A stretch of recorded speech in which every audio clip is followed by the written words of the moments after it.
but you have to fight back, you know, because there's so many other influences.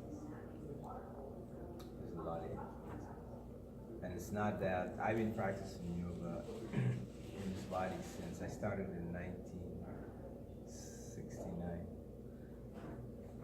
I was actually doing yoga before that, but I got a first formal physical teacher was in 1969.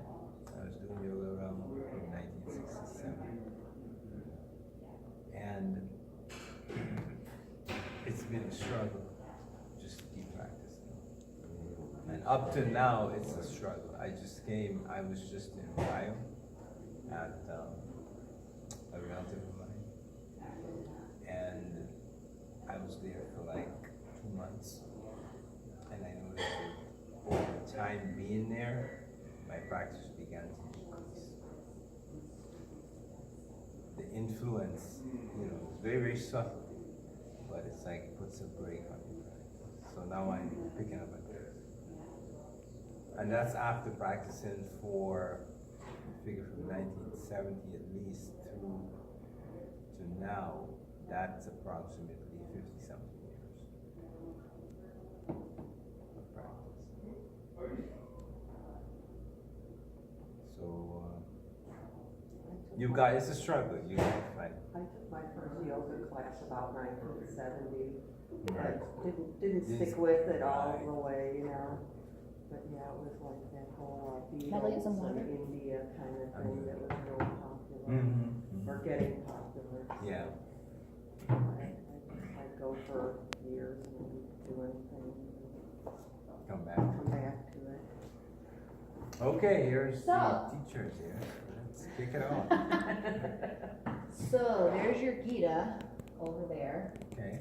and these are the 2 souls, 3 souls, including Charlotte, who's probably astrally present right now because she also wanted to meet you, are the 3 that went through the entire Gita, word for word, in detail and discussion, deep discussion. So just so you know that, you know, they have an intimate sort of sensitivity probably already to you. So do you guys have any questions that you want to start with? We can kind of do this however we all want to, but you guys can start with any questions that you have, or Let me just mention that the Gita is an extract, as you know now, from the Mahabharata. And the person who took it out his name is Shankaracharya. He is reputed to have been lifted the Gita out and began teaching it as a separate thing. Before his time, people learned the Gita in the book because it's just a part of that book. So what happened? He was a monk, actually one of the most famous monks in India. He's responsible for what is called the Swami orders. He set up 4 mutts or schools, north, south, east, west in India. And those schools are still the standard place from which people get the Swami order. Swami order means they become a monk, roughly in English. But the key thing about that is they take what's called sannyas. It's 2 words, sam and niyas. Niyas means abandonment, and sam means like complete. So they call them sannyasis, but basically it means someone who has completely abandoned social life and has gone into austerity, it's just going to be involved in existential questions and answers. The same thing you see in Buddha's life, where he abandoned, he's called Tathagata. Those are 2 words again. Tatha means as something happens, and Gata means, it's from the Sanskrit word gach, which means to go. And it means going out of the householder life, going away from the social life. He left all his responsibilities, his family, and decided to study the ways and means of existence. So it's the same sannyas concept. So Shankaracharya set up these 4 schools in India, and they used the Bhagavad Gita in those monasteries. The problem with that is that the Bhagavad Gita was not spoken in a temple. It was not given to Brahmins, because those guys who follow Shankaracharya were basically Brahmins. The Bhagavad Gita was spoken to somebody who was in the second caste, which is Kshatriya, or we can say politicians and civil servants. Basically, that's a rough equivalent of what a Brahmin means. Roughly, it's the teachers in our society and the priests, headed by the priests.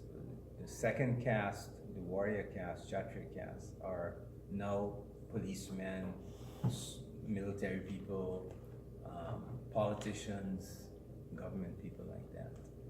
So what I'm saying is, because Shankaracharya lifted that book out, what happened is that this book now became the property of the priest, but originally it wasn't. Originally that instruction was specifically for political people. In the Gita itself, Krishna says that he told Arjuna he taught this to a group of people, Ikshvaku, Manu, Vivaswan. If you go back to the Puranas, those people are all Kshatriyas, they're kings or the sons of kings. There's not a list of Brahmins.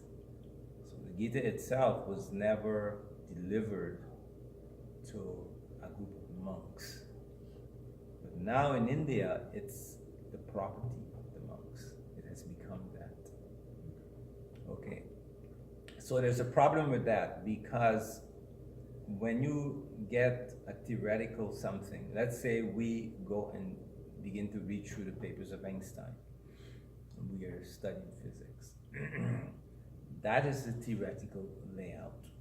Now, being with Einstein in the lab and having his theory is a separate thing, because now he's going to show you how this practically works.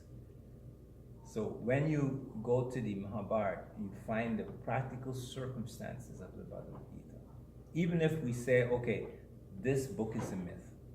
Let's say we started with that premise, because from a Western viewpoint, these books are all myths. The Greek histories, the Puranic texts, stuff from places like Iran, the Mayan thing, the Egyptian thing. These are all myths from a modern viewpoint. But even if you say that, to understand a myth, you have to still study it in the context of the person who wrote it. If we're going to read Homer's Odyssey or Iliad, right? Understanding how Homer lived around his circumstance, doing some work on that will give us more insight into what the guy was trying to explain as a myth. So when you go back to the Mahabharata now, after reading Bhagavad Gita, you can actually see exactly what was really going on. This is not a church scene. Some people are appalled, for instance, when they read parts of Bhagavad Gita, like chapter 11, which has a ghastly apparition of Krishna. Krishna's the universal form. And, that does not really go with religion and modern religion. Ancient religions, yes, people fought tribe against tribe. Modern religions, they've stepped back from that. Generally, the church does not maintain an army anymore, or warriors. So when you look at that in the context, it makes sense. Now the Bhagavad Gita makes sense. But if you see it in a church concept, you're going to have some trouble with the text. You're going to have some serious trouble. Now, some of the teachers in India have covered that up. They've written commentaries that shadow, try to hide the violence in the Gita. It's a violent book. It's a violent book. It starts with a warrior who says he cannot perpetrate violence against his relatives, basically. And then there's other guys telling him, yeah, but you should kill them anyway. It's basically what it is. And then this guy, when Arjuna still is not, in chapter 10, Arjuna still is not convinced. Imagine, Krishna went through all that explanation in chapter 10. Arjuna was not convinced. Arjuna was not shown that universal form because Krishna was trying to show us that he has universal form. People say that. That's nonsensical. If you look in the text, you will see, if you study the Gita, you will see that Arjuna was not convinced that he should fight. All those arguments still did not add up or shit to him. So what happened was Krishna showed him that universal form and scared the hell out of him. It's under the fear of what he saw in universal form that Arjuna made that decision to fight. Basically, Krishna was saying, if you don't do this, I'm going to do this. And where will you be? You can make up your mind. And then Arjuna, in a sense, became selfish and just thought, well, I don't want to be on your bad side. So, and he agreed to fight. Yes, he was attached to Krishna and they had a friendly relationship. It's brought out in Mahabharata, their relationship. It's brought out in some other books from India. But just because I'm friendly with you and you're my buddy and I like you, doesn't mean I'm going to chop my uncle's head off. That's not necessarily going to play out, you know.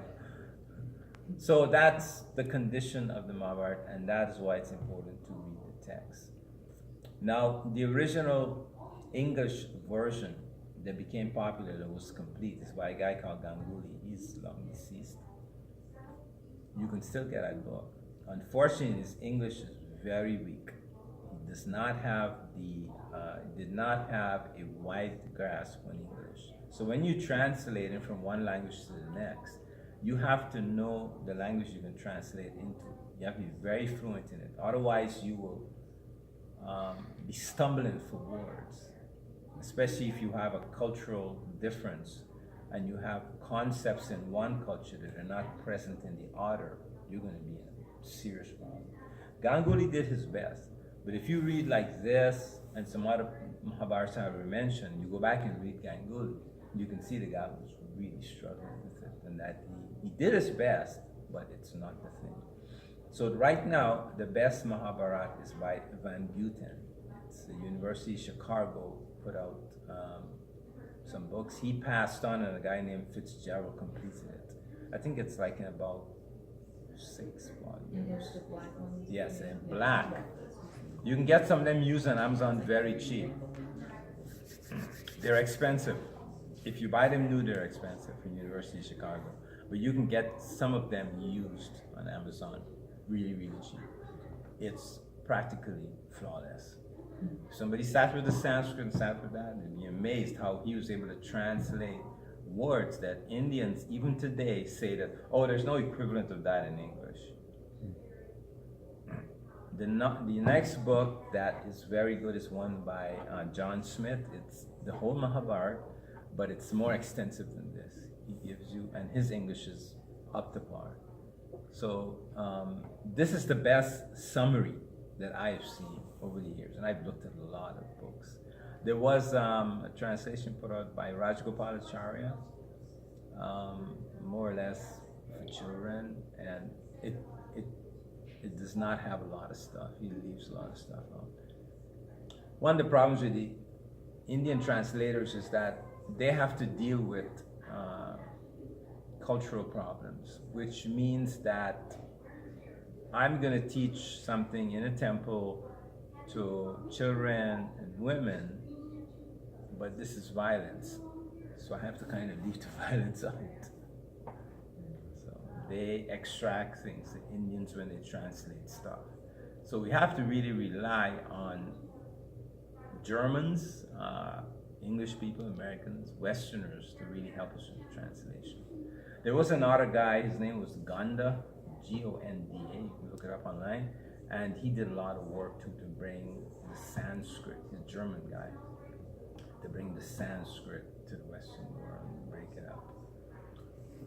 Sanskrit is a dead language. In India, there have been groups, and some of them are still there today, where when you go in that village or if you're in that building, you can only speak Sanskrit. They have been trying to, so to speak, keep Sanskrit alive. But you can't keep a language alive, just a little piddly group. You know, because if a language is living, it mutates. if we read, like, sometimes I used to check on the Sanskrit in the Vedas, and then you get the Mahabharata Sanskrit, there's a difference. There's tenses in the Vedas you don't find in this Sanskrit here. Just as if we were to read something by Chaucer in England or Dickens, we're going to find some tenses in there that just does not make sense in terms of modern English. So the same thing is going on. So because Sanskrit is a dead language, the grammar is frozen in time. It is not developing anymore. And there's only, like, I think, I don't know the exact numbers, either 200 or maybe not, for the most 500 root words. It's a limited amount of root words. It's not like English, it's like, so, especially now with the internet, there's so many words in English, it'll drive you crazy. No, it's a small quantity of words, and they add prefixes to those words and shift those basic root words around. So if somebody studies the Sanskrit root words, he can practically translate anything. It's kind of more similar to Arabic, isn't it? Yes, I very studied similar. Arabic a little bit. Very There were like similar. these roots and you Yep. put the Yep. prefixes and stuff. Now the word Maha, by the way, the pronunciation is Mahabharat. Now why? Maha means great, right? And the word Bharata means the family of the Bharats. The man's name is Bharat with an A sound, but his children or family are called Bharat. So this Bharat, that's the man. Just like we say the Thomases, we mean the family, or the Joneses, the family. They instead of saying the Bharatas, they will say the Bharat. So you got the man Bharat. They roll the R, and then you have his family Bharat. So this is Mahabharata. So this is the history of the great Bharats. Sometimes it's translated the Great War of the Bharats. But as it is right here, it's just the Great Bharats. And that's the family Arjuna. It's a dynasty, right? Arjuna was in the dynasty. So this is the history of it, basically. And most of the words and names, for instance, Dhritarashtra, when you pick up Bhagavad Gita, the first guy mentioned is not Krishna.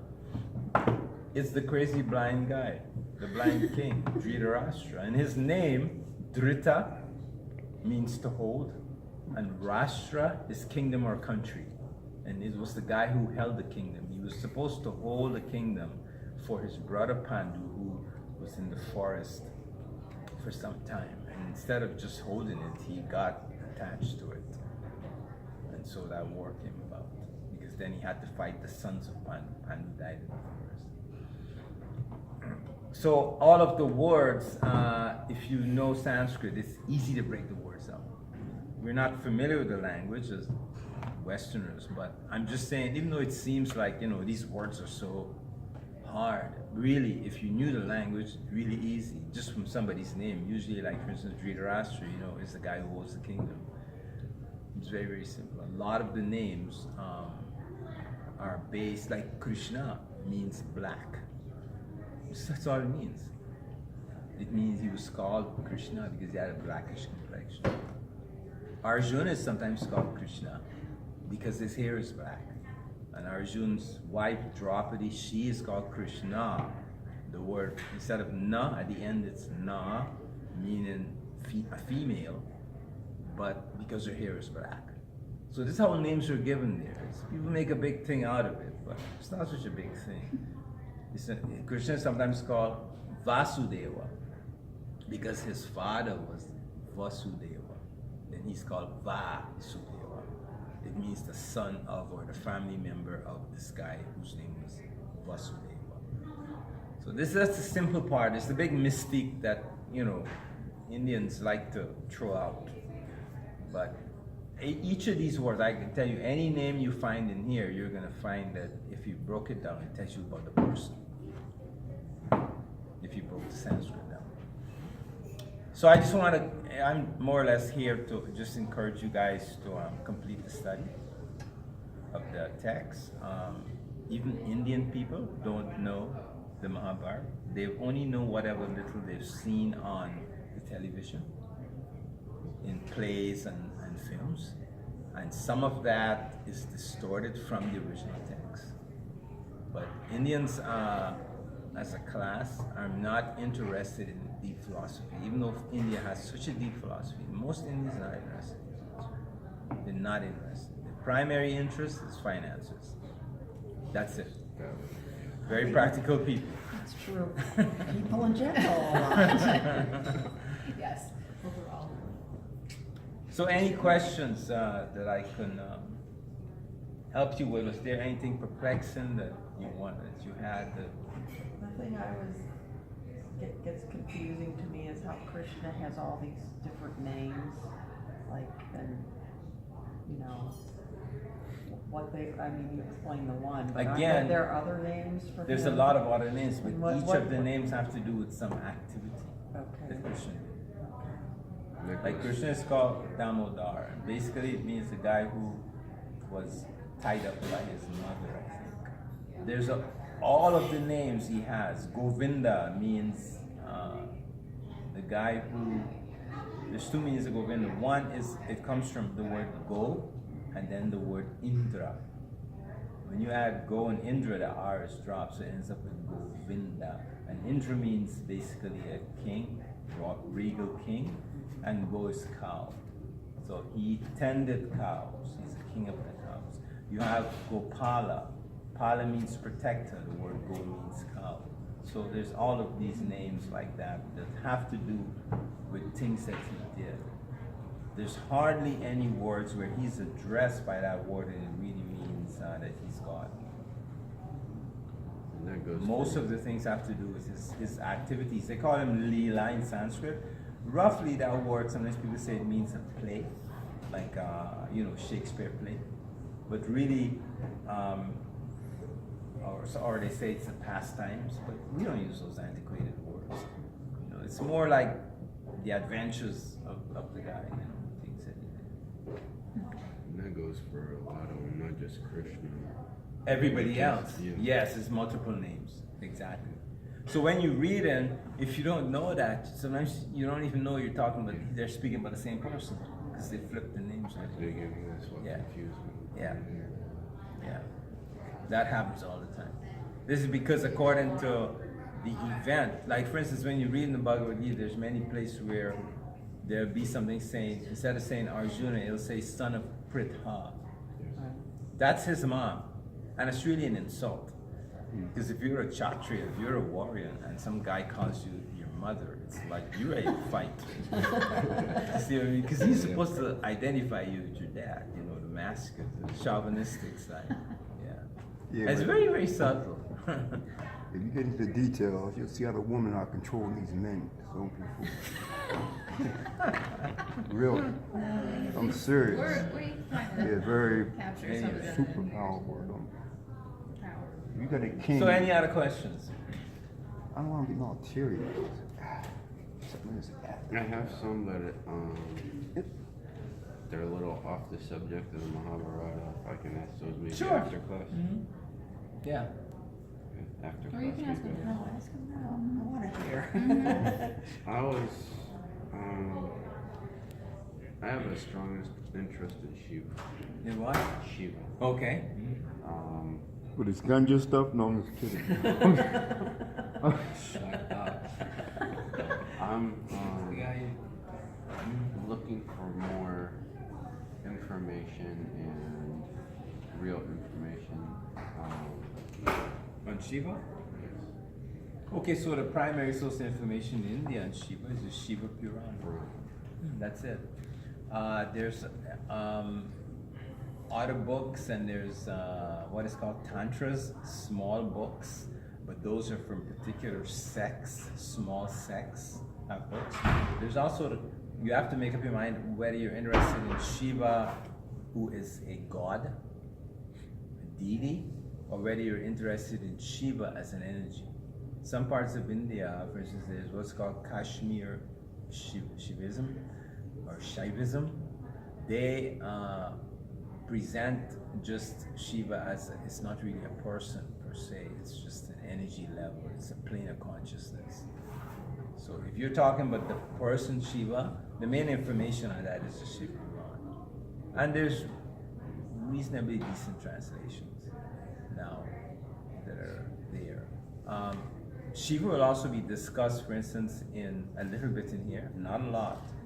For instance, Arjuna, when he did these austerities to go to the heavenly worlds, he met Shiva Shiva was a hunter, and they had a big fight. That's mentioned in here. And that's how he got the. Is that how he got the bow? Or Yes, yes. And there's another place where at the end, Shiva's form, Bhairo, will meet Ashwatthama. And then Kalaratri, the woman of the night, the black woman of the night, she will empower Ashwatthama to kill the sons of the Pandavas. And he will kill out the whole camp, the whole entire camp during the night. But that was because of an energy that came out of Shiva, a resentment energy. So there's mention of that in here, but if you want the primary source of information on Shiva, is the Shiva Puran. There's no question about it. That is it. And you can just buy that, like we do. You can online, you'd have to make a good search to get at least an English one. There's a few of them. There's a green copy set of Puranas that were produced some years ago. It's good, but the English is not like today's English, but it's decent. It's decent. You can learn from that, yeah. And the other means, of course, of reaching Shiva is through meditation.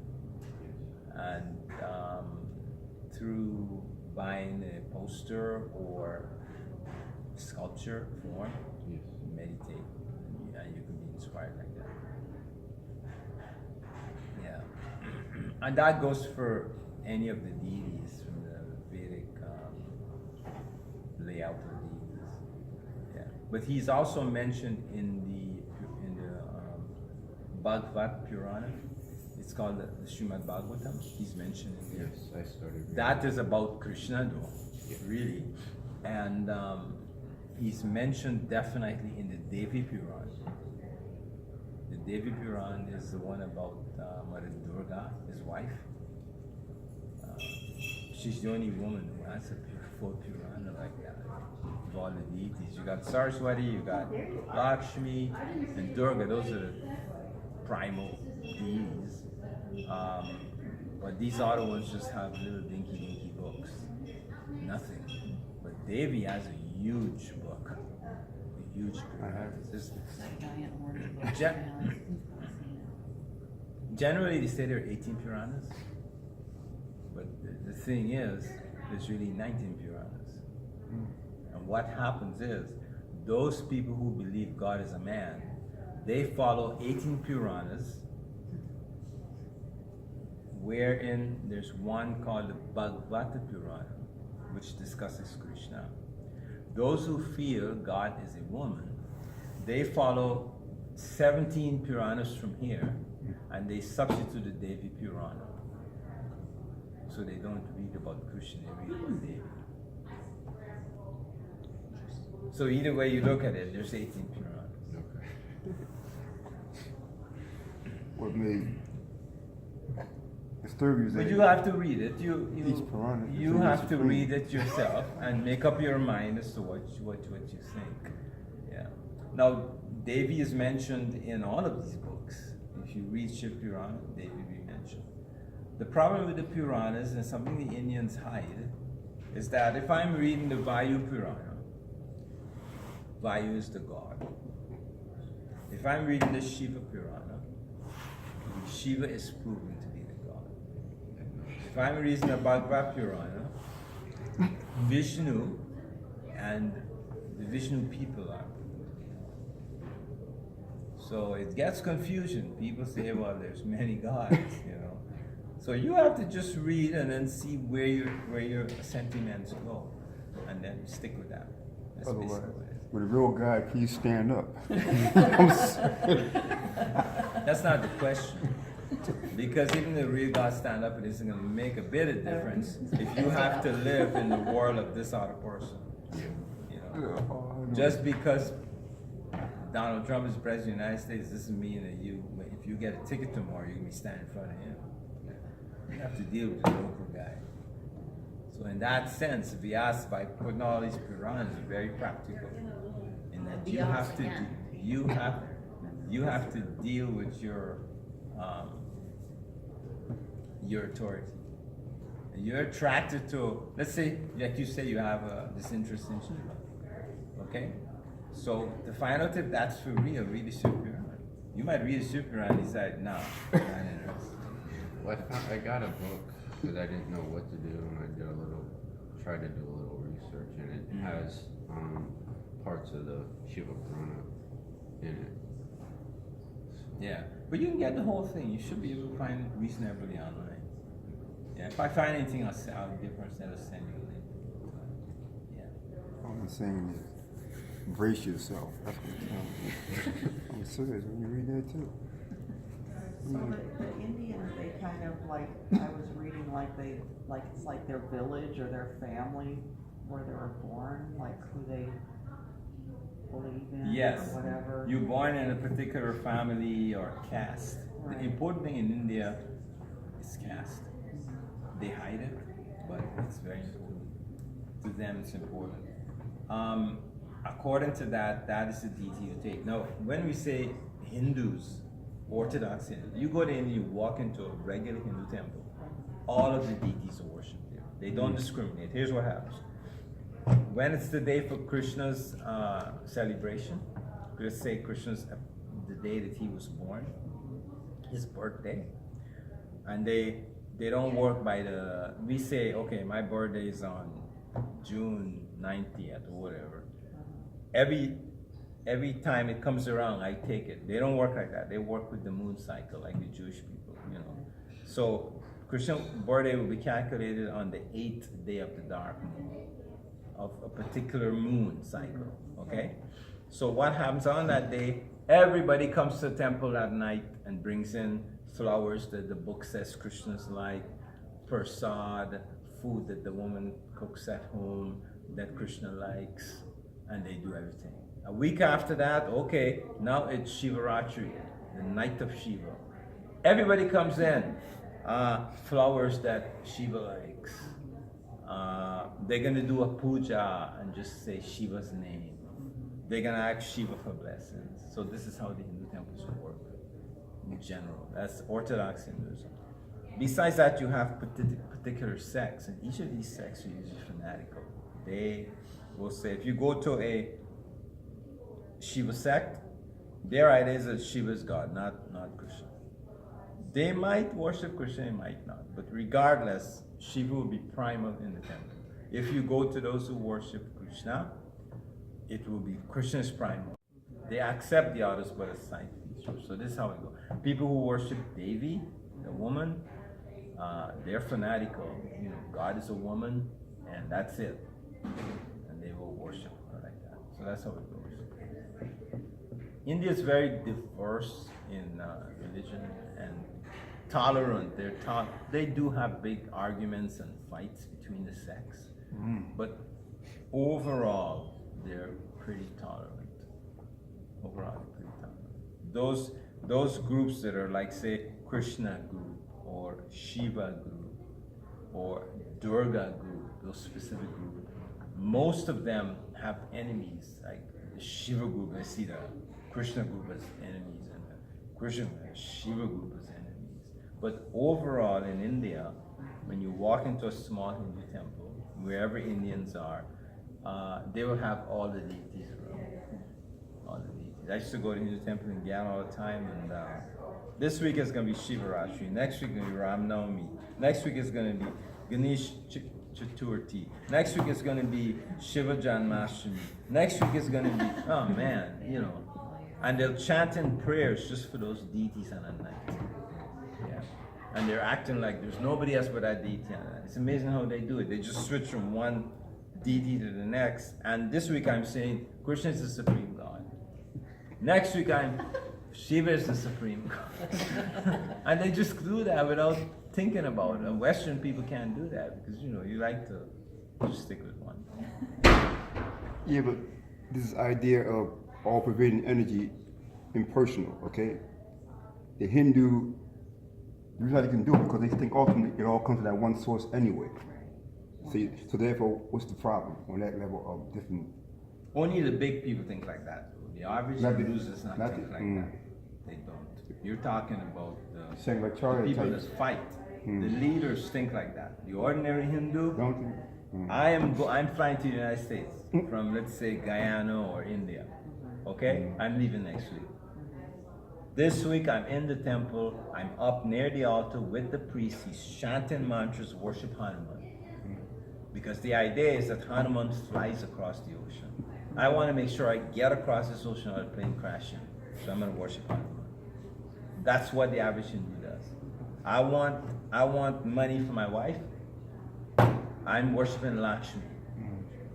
Very simple.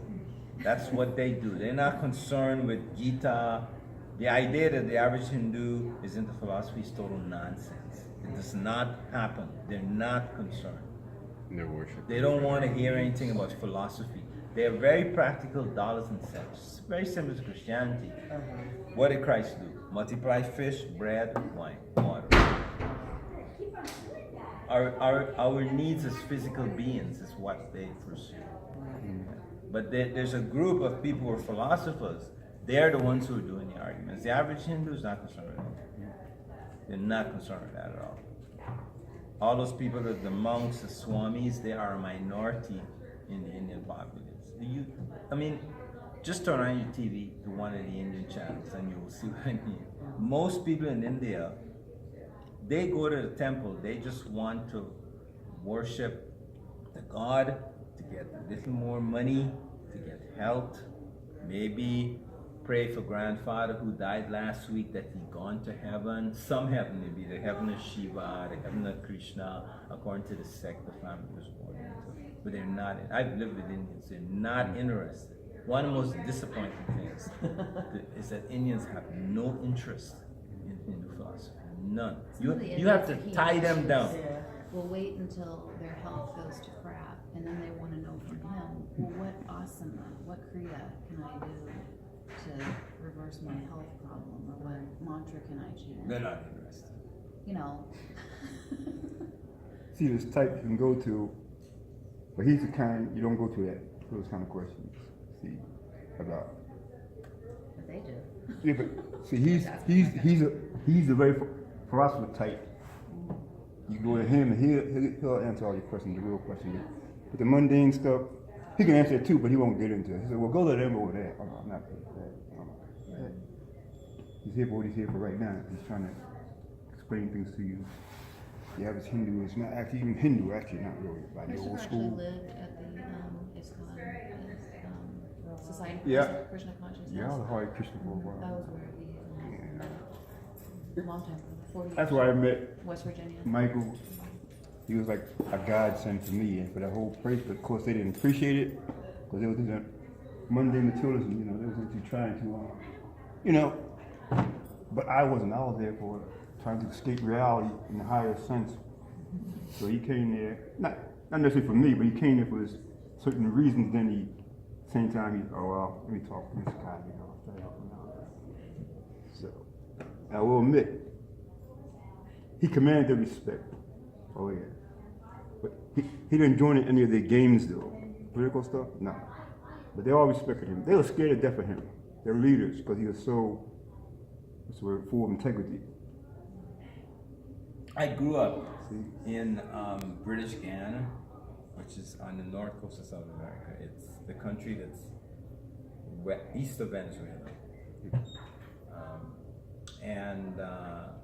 It was the main population there are people who are descendants of Indians from India, who the British have brought as indentured servants. And even though that we lived side by side, the landlord was Indian.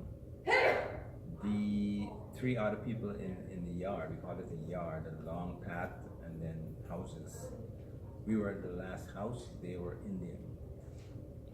And not the only function I ever was allowed to go to was a wedding that the landlord had. And the landlord invited the elders in my family to go there. And they wouldn't go because they were Christians. And Christians could not go to these functions because Hindus were known to worship idols, which is banned, of course, in the Christian system. So they would send me, I would go. When I would go there, I would not be allowed to go inside where the mantras were chanted. They never said it, but that's what was going on. I would be put in the back. There was always a backyard where men cooked. They had these huge pots. A pot would be as big as this, called kaharis, and they would be cooking, because when they have weddings, a lot of people are coming. They're cooking lamb. The Indians use a lot of sheep meat and goat meat for weddings. They're cooking the lamb, and they're cooking dal, and they're cooking rice, huge pots.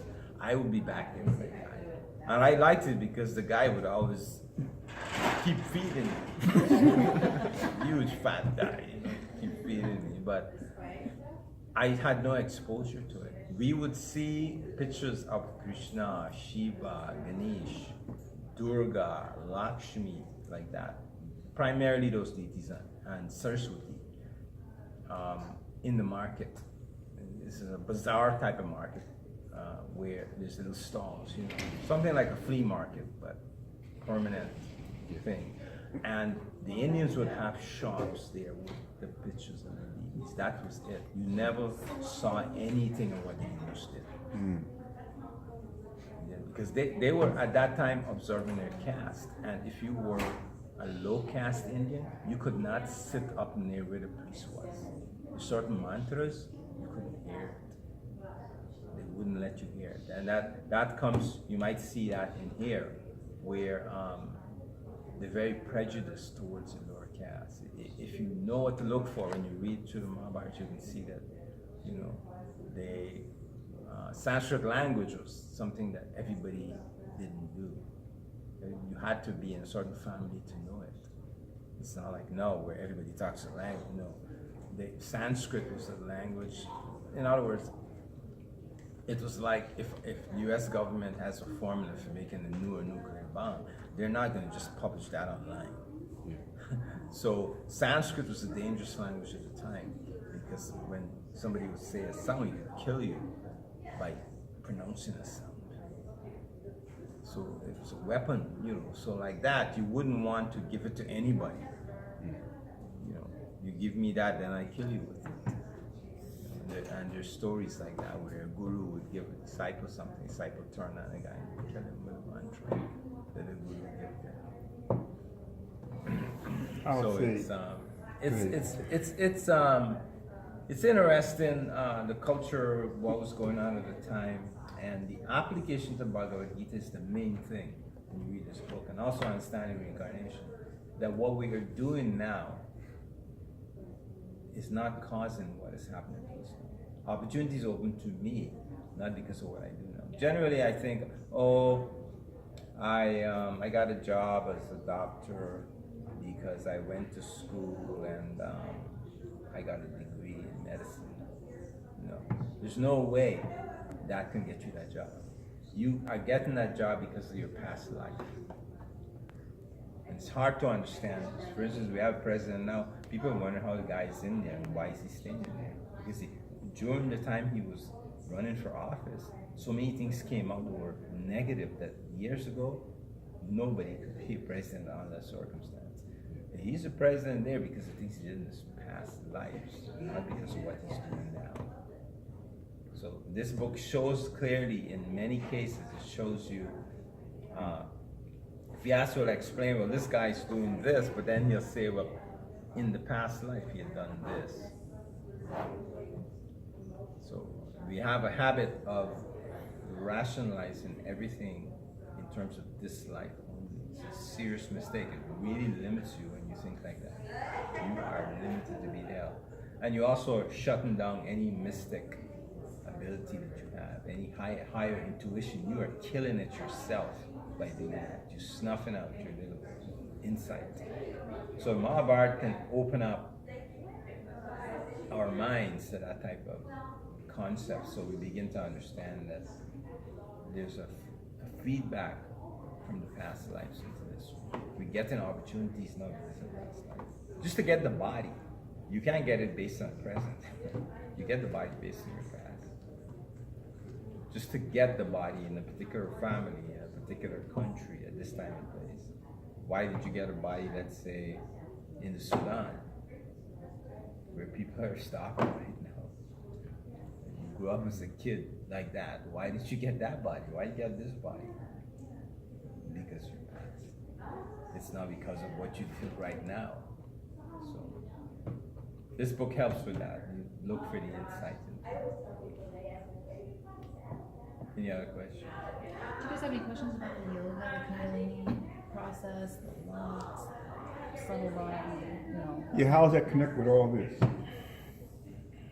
Well, without that, Yoga is connected because all of these people practically were doing yoga. It's not that obvious, but all of these people. For instance, the villain of this book, the bad guy, is Duryodhana. Okay? It doesn't tell you he was doing yoga in this book until you get to the end of the book. And then you hear that he went down into a lake and was doing pranayama down there and stayed down there for a long time. Krishna had to basically trick him to get him to come out so they could kill him. that he had developed. That is the Check him process out. of Yes, pranayama. That check is him out. pranayama. That is pranayama. But Arjuna did yoga, and that's mentioned in here too. He went into samadhi and so on. Well, that correct me if I'm wrong. At that time, it's like the Kshatriyas and the Brahmins that were taught yoga. Yes, but not the primarily lower just those class. two castes, right? So that kind of,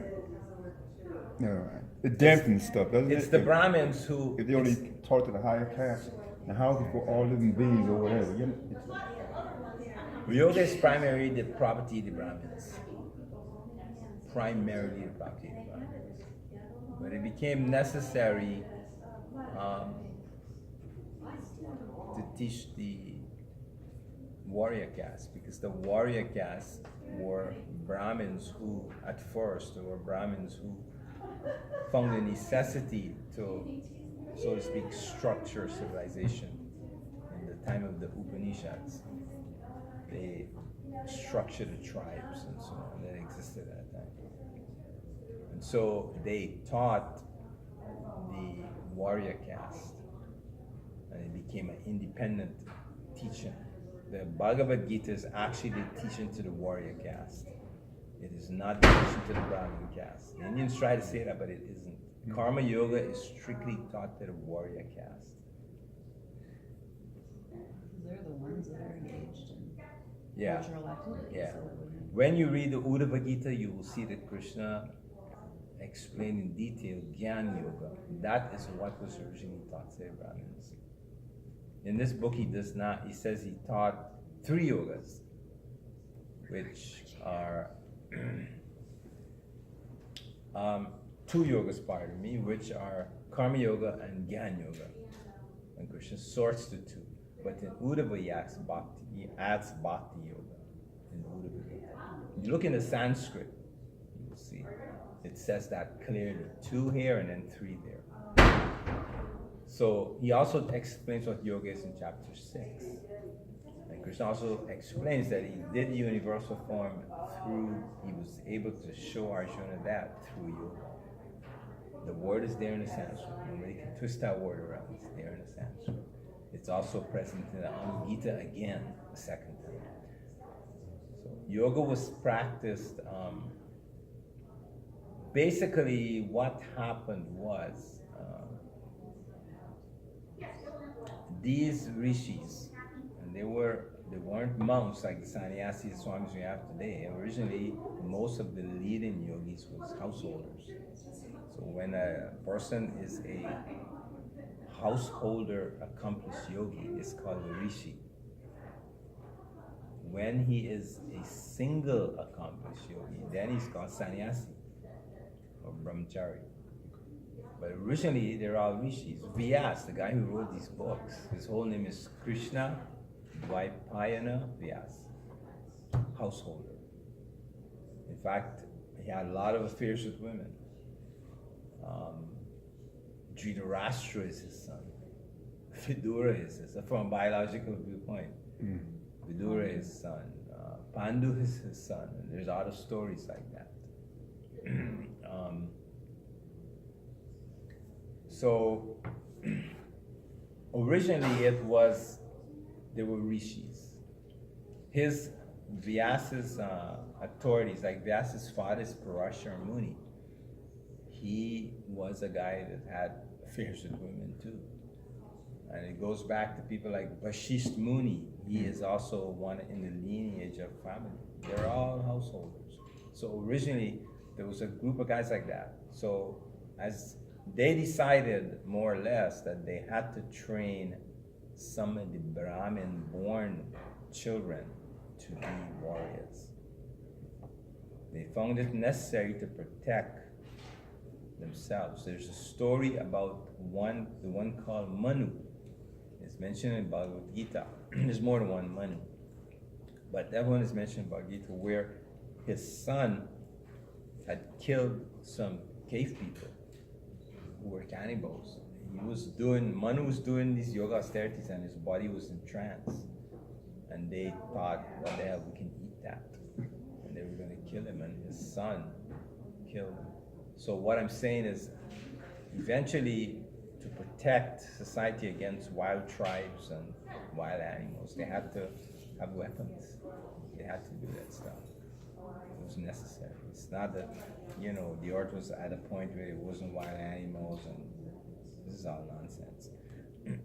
There's so many stories explained to you. There's a guy, one of the incarnations of Vishnu, his name is Parshuram. He actually, after these warrior caste people became established, after a while they broke away from the Brahmins and they got hostile to the Brahmins. They were trained to just do what Brahmin says, respect Brahmin. But after a while they thought, why do we have to respect them guys?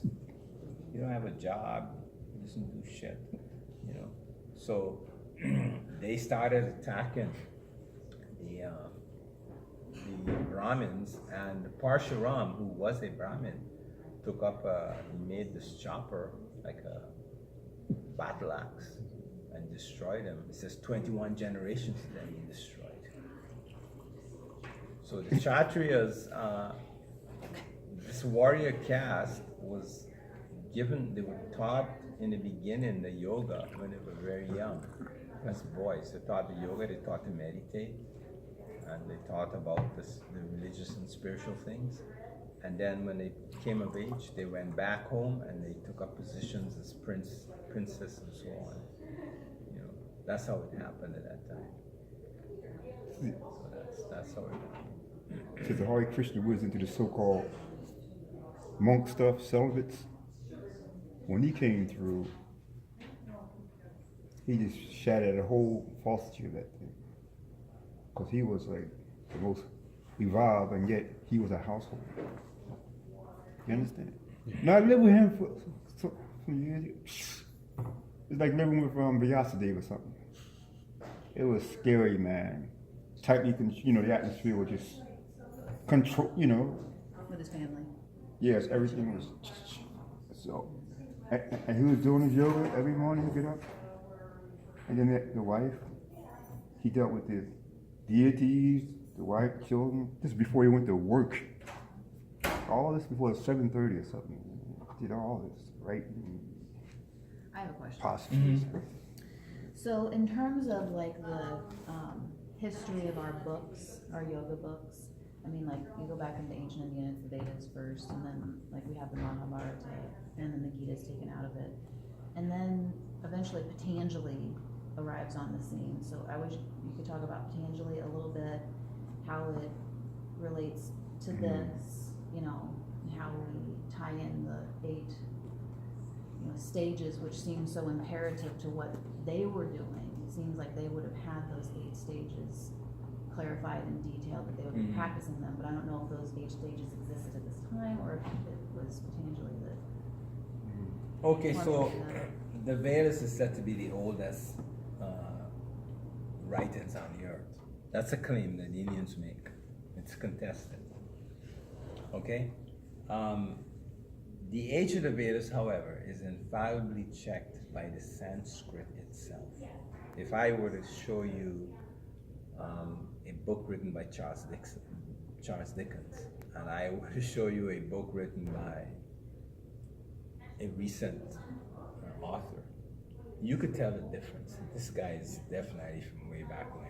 You may not be able to pin down the year, but we know it's older.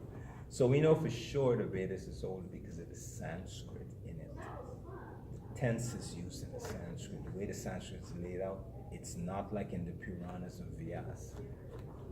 When we come to Patanjali, then we come to some really tight, structured Sanskrit.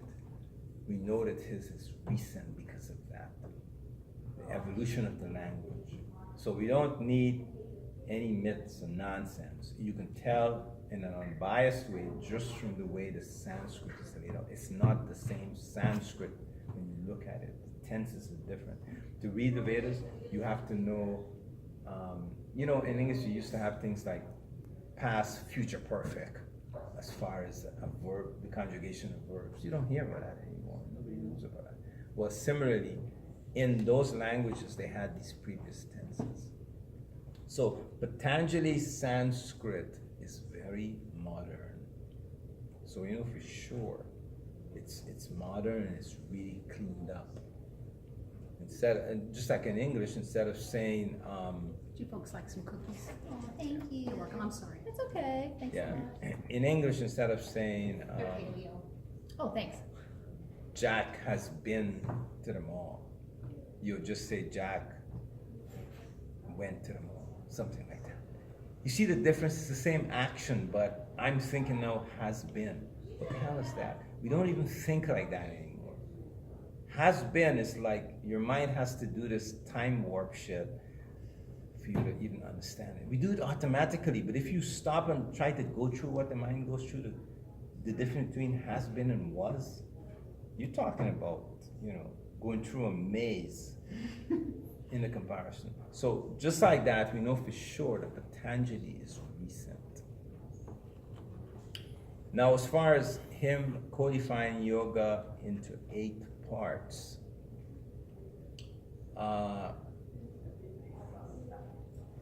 it was codified before that, but not as systematically as Patanjali laid it out. So the hint is that he either developed this process and streamlined it, or somebody else did and told him. He had a teacher that did that. That's how you can put it together. When you read Bhagavad Gita now, you will find that the whole of Patanjali is there in the Gita, but scattered around all over. The Gita is not an academic book, where in an academic book, I'm going to school. I'm on this page, what I learn here, I use it on this page. What I learn here, I use it on this page. That's academic. Gita is not like that. In the Gita, you might have to read something here and join it up with something over here. It's on the spur of the moment. The guy just spoke according to how the guy is haphazard. So Gita takes a while to study carefully. It's not an academic text. Patanjali is an academic text.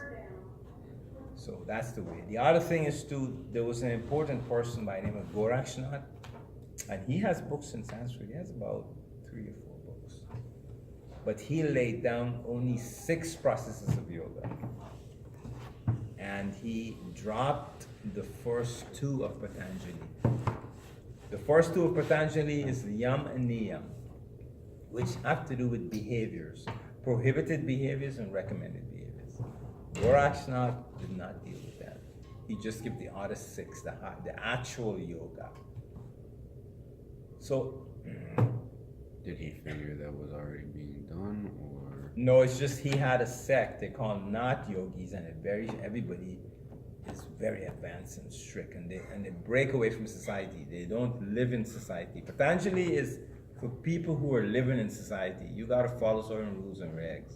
You got to be social conducts in a certain way. So with Gorakshnath, you broke away from society. You live in isolatedly, either in the forest or in a building, and everybody's doing yoga, and it's open like that. Now Patanjali is dealing with people who are still in society. So, you've got to know how to deal with things socially. Ultimately, a yogi has to break away from society. Bhagavad Gita, Krishna is saying basically to Arjuna, you have to stay in society and function, but do it with detachment. When he talks to Uddhava in the Uddhava Gita, he tells Uddhava, go away from society, get away from here. It's two opposite things like that. They're two different points, basically. Well, it depends on, again, lifestyle and what you have to do in life. If you don't have to be involved in life for the structure of your destiny, then you shouldn't be, unless you're a fool. Because there's nothing to gain by being involved. Our involvement do not give us any benefits. It doesn't mean it shouldn't be done. But when you add it up in the end, it's a dead body is what it's going to be. Everything you work for, your house, your car, you have to leave it here. It's one day will come that you have to leave everything here. You have no control over it. It's finished. So like that, even though we have to do these things, we have to keep in the back of our minds that, this is a dead end. This is a dead end, that's all. Yeah, you can plow over your skills that you learned into the next body. You can plow it over, but to do that, you have to get that next body. You have to get it in such and such a family, in such and such a country. And what's the guarantee of that? You came out this time, can you say for sure, well, yes, I know that I wanted my mom and dad to be of this ethnicity and this education, and they actually were? How many of us can say, well, okay, my parents stayed together and they didn't divorce? Or my father was totally responsible. Or my mom, she set me up, everything perfect. There's only a few human beings who can say that. So that's how it is. So in terms of Patanjali's appearance on the planet at that time and place, I wonder, do you have any insight into why he appeared at that time, or are there any other texts that talk about him? There's not much information on Patanjali. That's a problem. It's been a problem for yogis to sort Patanjali out. There's a few things we know, however. One thing is that he wrote a Sanskrit grammar book. There are two famous people, a guy called Panini and Patanjali. They wrote grammar books on Sanskrit. So that's why Patanjali is Sanskrit, if you know something about Sanskrit. Because Sanskrit is very tight. There's no room for mistakes. Exact, terse, very compressed. He did that. The other hint we get from Patanjali that he was a Vaishnav, meaning that his deity was one of the Vishnus. And in his book, he's recommended worship of the deity. It is not stressed, and it does not repeat it. He mentions it maybe in 2 verses, and he stops there. But in India, Patanjali is said to be the incarnation of Shesha. Shesha is a Naga, a divine snake, and he is supposed to be the incarnation of Shesha. This is a divine snake Vishnu lays on, according to the Puranas. So he is supposed to be the incarnation. So he has a close relationship, obviously. Yeah. But he doesn't, Yoga Sutras is not a religious book about. Patanjali does not tell you in there you must accept Vishnu as the deity. In fact, Vishnu's name is not mentioned. Shiva's name is not mentioned. He does not say that. It's primarily designed for you to discover the observant self. Yeah, it's where he said the key word in there is kaivalyam. It's also said in Sanskrit as kevalam. There's a group of yogis like Paramahansa Yogananda's group and the lineage he comes from that says that kaivalyam is this and kaivalyam is that. But Patanjali defines kaivalyam in plain terms. He gives two phases of it. Phase one is when the seer separates from the seen equipment. Of course, yeah. Page 2 is when the perception equipment is purified and the seer links back with it. It's very clear in the text. So it's like you have a guy with the binoculars and it's glued onto his face. And he can't get it off. So Patanjali gives you a method of taking this thing off. So now you don't have your binoculars, but at least you realize that, oh, this is a different thing. It's not part of my body. Yeah. Okay? So he says now, this is how you do to polish this thing so that the glass becomes clear. So the glass is no longer clouded. And once you get that polish, you put it back on. So that's the highlight of Patanjali. All the instructions in the book. Pranayama process. Yes. Yes. That's what he's. Clarifying, purifying the subtle body, getting to all the parts, infiltrating everything with oxygen. So, I mean, that's part of the reason that we can understand this, and the part of the reason that those people were great that we're reading about. From the Upanishads, which is before Bhagavad Gita. How do we know Upanishads before Bhagavad Gita? They don't know Because, what you have to tell them what the Upanishads Okay, Upanishads were written by these rishis or yogis who were householders, who were in the forests of India, trying to figure out what existence was all about. Generally, they came up with the idea that the ultimate existence is Brahman. But the way they described that is very abstract. They said it was Brahman that has caused all of this, and that all of this is based on Brahman.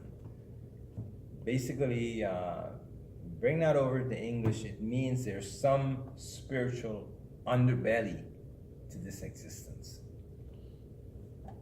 And so they try to teach their followers that you're not this body that you have, and you're not all these gymnastics going on in your head. You are this foundational thing, which is Brahman. So they have mantras. Tat Tvam Asi. Tat means that, Tvam is you, and Asi means are. You are that is one of the primal mantras. This that again in the Upanishads is Brahman. And they have Aham Brahmasmi. Aham is I, is pronoun. Brahm is this Brahman energy. And Asi or Asmi is So I am Brahman, basically is what that. But they have mantras like that. So you would hear these mantras from a guru, and then you would sit down and try to meditate to see what the heck is this guy talking about. What is this Brahman?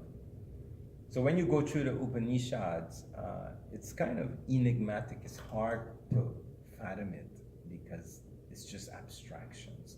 Well, after the period of Upanishads, we get the Ramayana, that is the story of Ram, the son of Dasharatha, and then we get the Puranas. In other words, it was developing. It wasn't just dropped overnight.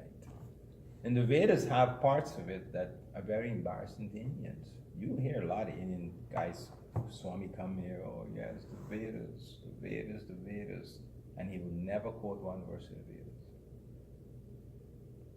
And the reason is because they're embarrassed. There's things in the Vedas that are brutish. Mm-hmm. Most of the Vedic prayers are praying to kill my enemies. In fact, if you read it, it's very reminiscent to the Old Testament. The Old Testament, you got those Jewish dudes, and they wanted to kill the Moabites or the Dinky Winks, you know. What tribe is that? So the Vedas has a lot of that in it, a lot, and also worshiping the rain god to smash my enemies, worshiping Agni, to fire, burn them down. So those are the things, so we have to accept that very similar to it's so similar to the Old Testament, it's frightening. But the Indians hide that. They don't reveal it, that's what's in the Vedas. Now apart from that part of Vedas, there's the other sublime part, where there were some rishis who was trying to figure out their existence, this complicated existence. There's a nice story about two people, Yam and Yami.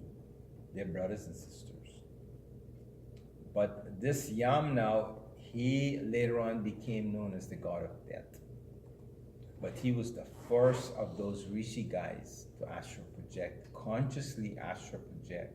In other words, they began taking these human bodies and they couldn't get out. Just as we are trapped with this physical consciousness and we have no other perception. So he first person to master astral projection. As a result, he became the deity to monitor people leaving their bodies of death. So right now they have Yam or Yamaraj, the king of death. It's that person. Yeah. So it's the history is like that, but the main thrust of it doesn't really matter if they did this. People argue, oh yeah, Bhagavad Gita was spoken 5,000 years ago, and the Vedas was. It doesn't matter. It doesn't matter. It doesn't matter if the dinosaurs were here 10 million years ago.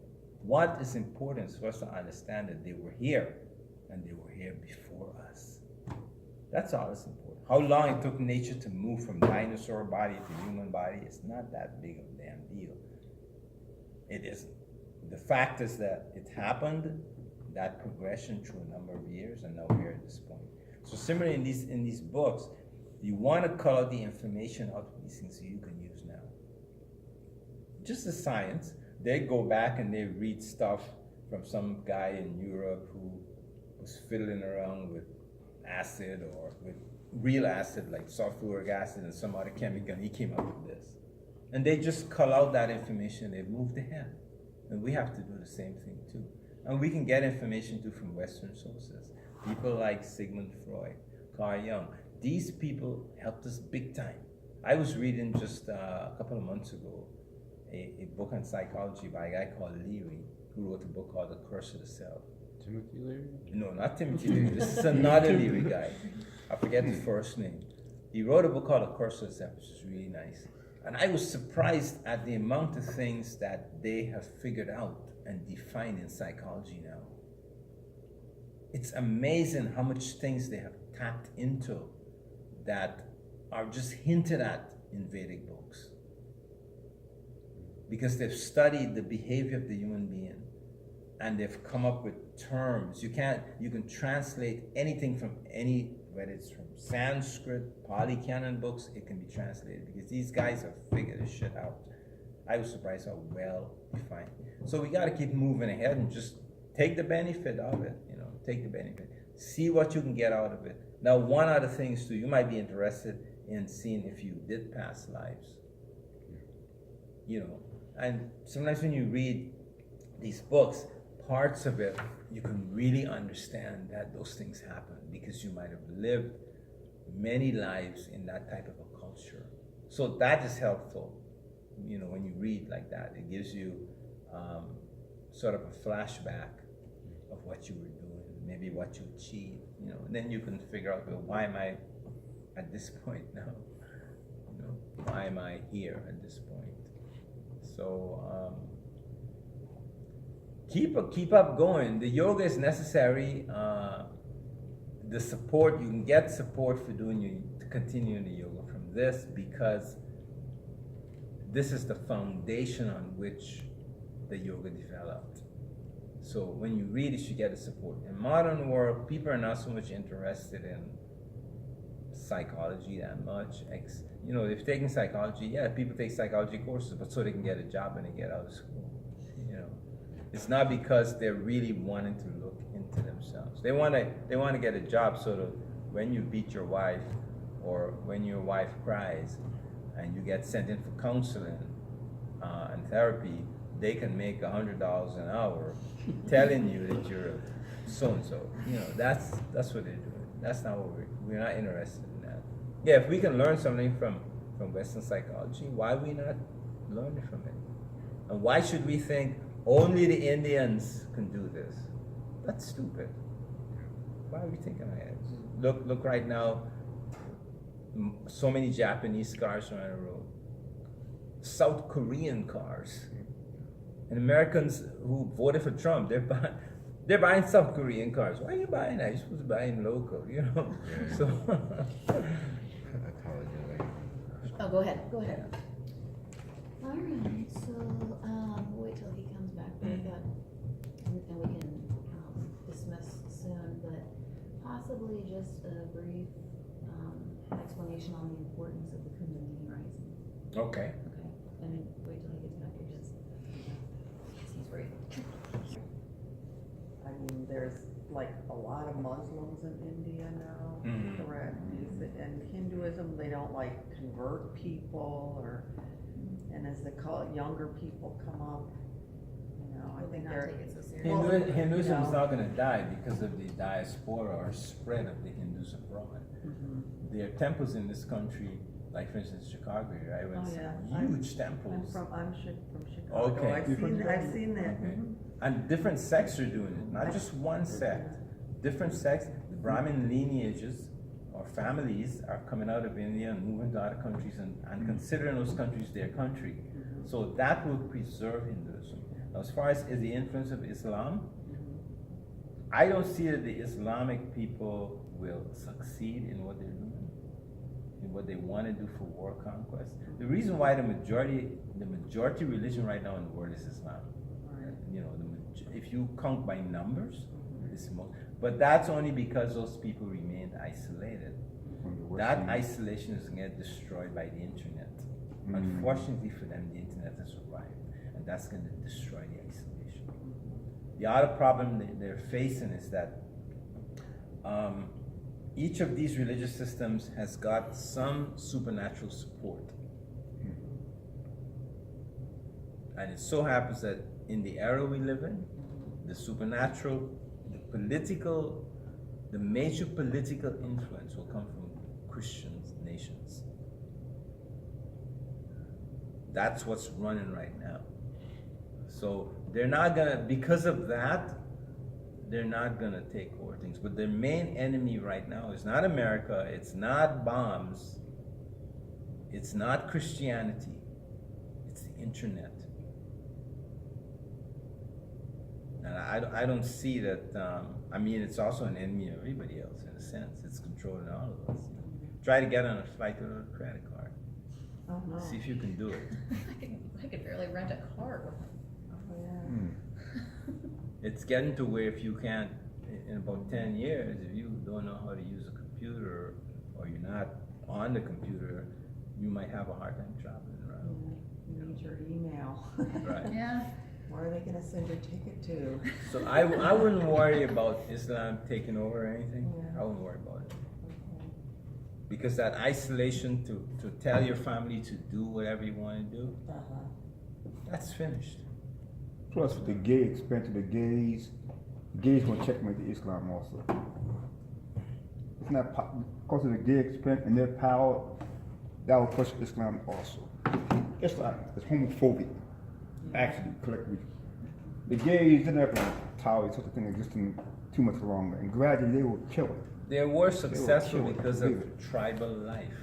But tribal life only works if you're isolated. I took my kids and I left this country for 5 years because I realized that I could not influence them successfully here. Right. Without isolating them. Yeah. It's not possible. Don't dream that. You know. Anyway, Kundalini. I wanted Michael to just briefly talk about the importance of raising Kundalini, what it is, you know, just.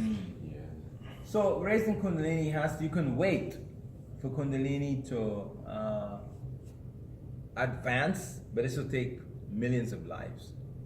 Nature will keep pushing you through bodies, animal bodies, human bodies, whatever the case may be. And in going through that, your Kundalini becomes educated. You develop instincts for surviving. Then you reach a point where you ask yourself, well, where can I go where I don't have to survive like this? you reach that point. So at that point, that's when you stop and you put down this survival attitude nonsense. And you begin to think, is there an environment that's compatible to me? Where I don't have to struggle, I don't have to try to get something to eat, I don't have to do all these different things. But that's an individual decision, it's not a group thing. We can't, as a group, decide on that. You have to decide that in your own mind, by yourself. But the Kundalini is the thing that runs a survival program, and it keeps evolving. Now, if you want to beat the system, you have to focus on getting this Kundalini elevated, because our animal instincts are coming from that. So the question is, can I become, if you want to use a Christian word, godly, without having to go through all of these lives? Can I do that? Can I evolve without actually having to change all these bodies and having all these experiences where I'm beaten to a pulp by nature, more or less? Nature will bring us into submission sooner or later, until we get our heads on properly. So can I just develop? So this is what Kundalini Yoga is. It's reaching inside, finding that force that's causing us to take these animal forms, including the human form. And can we get that thing elevated? So if you don't do Kundalini Yoga, yes, you will make advancement, but in a very, very slow way. Very slow. This just accelerates the process. It gives you more insight into what's going on, and it teaches you to focus on yourself. Your problem is not the whole world. You're not going to change this. This is going to continue going on the course it's on now. We are not going to reform this nature that we're born into. We may make gadgets to protect us, like we're an air-cooled building, but you're not changing the exact situation, the cosmic situation. You're not changing anything. You're not going to stop the Earth from eventually becoming a barren planet. That's not going to happen. So whatever little cosmetic thing we do is not important. When you see this, then you have to go inwards. And when you go inwards, you have to deal with the Kundalini. Basically, it's the central energy in the body. And how does it do all these things? When the body goes to sleep and wake up, that's not really controlled by us. Superficially, we can tamper with it. But the Kundalini is running the life systems in the body. The Kundalini is the thing that causes the body to develop in a mother's body. So our effort now is to go in and face that and deal with that on an individual basis. It's individual. It's not a group of people. That's dead on arrival. That's not going to happen. So practice, do meditation. I've tried to help define what it is in my books, but other people, Patanjali's people. I think it's been pretty clear what you defined. I'm having personally, I'm having some trouble controlling the rises completely. I can in general. Okay, so that's easy. You'll master that in time. We're gonna Om Shanti Shanti Shanti Om Okay. peace, peace, peace, and we can go So I notice outside you're and we can closing up. continue talking. No, we don't Hi. want to be in bottom. Yeah, well, yeah, but we're gonna Om Shanti Shanti, like we always close the. Okay. And then we can do it outside and we can continue the conversation. Om Shanti Shanti.